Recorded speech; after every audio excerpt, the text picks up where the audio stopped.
Okay, kita ada helmet latest, brand latest yang baru masuk ke MotoGame Malaysia. Helmet brand Origin, brand daripada Italy. Kenapa MotoGame Malaysia consider untuk buat masuk brand daripada Origin ni?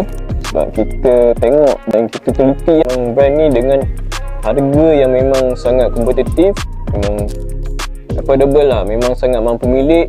Dengan kualiti yang dia ada, memang memang berbaloi lah untuk korang dapatkan helmet ni. Contoh yang saya tengah pakai ni ialah helmet full face daripada Origin, model Pista.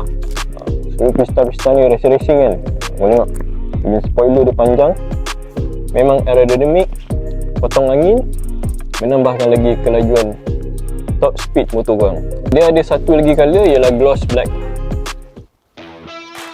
So ni yang colour merah, hitam, putih. Dan ni yang colour plain lah. So ni bahagian dalam dia. Padding macam biasa lah, removable, washable. Ada speaker pocket untuk letak intercom.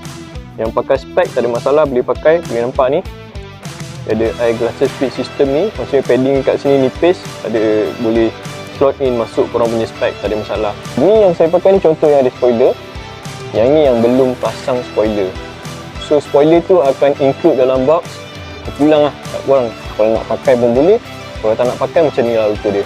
Kalau dari segi berat dia memang sangat ringan lah guys. Macam ni size yang agak besar XL, hanya 1500 gram. Ok, untuk helmet yang grafik yang macam saya pakai ni, harga dia adalah 359.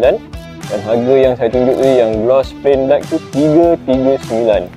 So helmet bawah 400. Aerodynamic, tajam, mengikut trend 2026. Apa lagi kau nak, kau boleh terus walk in ke MotoGame Malaysia. Itu saja, kita jumpa dalam next video guys. Ciao.